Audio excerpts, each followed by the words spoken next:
national defense, tatanggalin lahat ng mga structures na itinayo ng China within the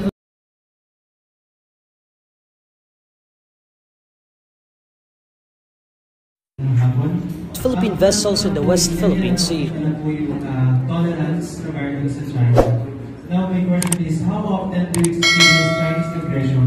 And if you will scale it, how aggressive China is and how long we will suffer from their aggression? How can I scale up ang aggression ng China? Para sa akin, pare-pareho lang din naman ang level ng aggression. Ano ba ang difference? Siguro sabihin natin ngayon, mas high pressure ang water cannon nila. But still the same thing, water cannon pa rin naman yan. Secondly, sa national defense, tatanggalin lahat ng mga structures na itinayo ng China within the Philippine Economic Exclusive Zone, sir. Oh, well, yes. Again, many of these are operational issues and that I really cannot talk about. But in terms of taking down the barrier, I don't see what else we could do. Dahil talaga yung mga fishermen, nung pinutol yung tali, yung nakapasok na fisherman, nung araw na yon, nakahuli sila ng 164 tons na isda. So, sa isang araw pa lang yun. Yun ang nawawala sa ating mga fisherman. Kaya hindi naman maaari na lalagyan ng barrier na gano'n. At maliwanag. But it doesn't mean we're suffering. We just choose to deal with them professionally. Para sa akin, mas civilized tayo, barbaric sila. So what's the point of going down to the level of barbarism? Ang ating Pangulo has been very law-abiding in choosing our strategy in responding to the Chinese aggressive action. Alam mo, I always go back dito sa statement ni Secretary Agnew. The only way for us to be very effective in countering disinformation at sa pag-counter nito mga fake news na ito ng mga trolls, we just have to continue telling the truth. Ito lang talaga ang one and only way na nakikita kong gawin. Hindi mo rin naman sila kailangan takutin, kasuhan, di ba? Sasabihin na naman nila, suppression of freedom of expression, suppression of right of freedom of speech, di ba? So, para sa amin, dito sa National Task Force West Philippine Sea, as part of the Information Working Group, wala tayong ibang dapat gawin para masuppress ko mga ito. We just have to continue telling the truth. Yung laban natin sa West Philippine Sea. And itong laban natin na ito, pinili niya pa rin na pulutin ang Philippine flag. Diba? Napaka-meaningful netong last part ng music video. Na despite of the water cannoning, despite of the problem netong transportation natin na ito, maalikabok, mausok, polusyon, magulo, maingay, pinipili pa rin niya ang Pilipinas.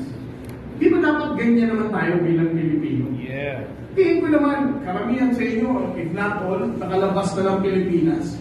Pero nakabisita ng Japan, Australia, or kung ano pang bansa dito. Zimbabwe. Pero mas excited pa rin kayong bumalik ng Pilipinas. Di ba? Despite of the noise, despite of the traffic, mas pipiliin pa rin natin ang Pilipinas. Ito ang gusto kong part ng music video na yun. Na parang ang hirap mahalin nga daw ng Pilipinas. Ang hirap ipaglaban. And yet, kahit anong gawin mo, pakti ka na ng Pilipinas. Kailangan mo na lang mahalin ko. Parang nanay mo yan. Kahit ilang beses kang pagalitan ng nanay mo dahil, siguro, mapagalitin yung nanay mo.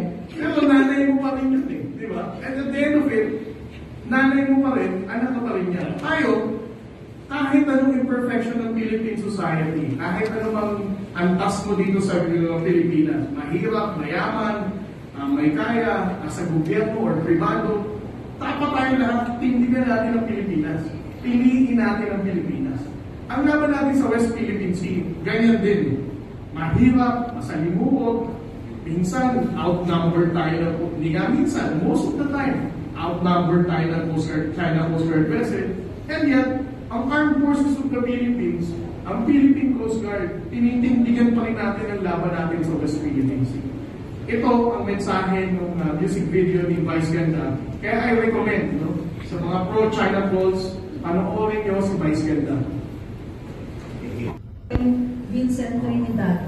Tama, no? Marites warfare. I think that's the best way to put it, no? Minsan mas nakakamilit ang mga kababayan nating Pilipino kapag ginagamitan ng ganyan, eh, no? Pero ako, ang sabi ko nga, ang Chinese Embassy, not just the People's Republic of China in particular, no? Itong Chinese Embassy, wala talagang humpay sa paggawa ng kasinungalingan. Gumagawa sila ng mga made-up stories. At higit sa lahat, yung ini-implicate nila yung mga opisyal ng gobyerno para pag-away-awayin tayo. Yan lang naman talaga ang decision, ang pinaka-ultimate goal nila, eh, no? Para gumawa ng storya, guluhin ang usapin natin, ang diskurso natin pagdating sa West Philippine Sea. Ilihis ang usapan na sila talaga ang nangaharas. Ilihis ang usapan na sila ang naninira ng ating marine environment. And then we're going to start doubting ourselves, no? Na even the Armed Forces of the Philippines, tinatawid pa ng Chinese Embassy. Hi, Sir. Good afternoon, sir. Tanong ko lang, sir. Possible po kaya na humantong po ito sa gera dahil po sa patuloy na panghahalas? Well, una sa lahat, ang ating Pangulong Bongbong Marcos, kung marinig nyo naman, no? Ang paggamit nga ng water cannon, ayaw ni President Bongbong Marcos. Dahil naniniwala siya na sa isang mas mapayapang dialogo or more professional way in dealing with the Chinese Coast Guard and Chinese Maritime Militia. Kahit pa ang Philippine Coast Guard vessels natin are also equipped with water cannons, the President gave a very specific guidance na hindi natin yan gagamitin. Dahil kung tayo nga, tingin natin sa Chinese Coast Guard ay sila mismo ang nagbabiolate ng international law. Sila ang hindi sumusunod sa alituntunin ng mga Coast Guard organization. Kung gagamitin din natin ang water cannon, which is only intended for firefighting and maritime safety, ano na lang ang diferensya natin sa kanila? Pangalawa, kung ang tanong, pagkakagera ba? Alam mo, lagi ko sinasabihan yung mga trolls na nasa social media. Buti pa ang trolls, alam nila na magkakagera. Samantalang si Xi Jinping, hindi niya rin alam. Kaya siguro, minsan si Xi Jinping nag-iisip na rin kung itutuloy pa yung hiring ng mga trolls sa Pilipinas.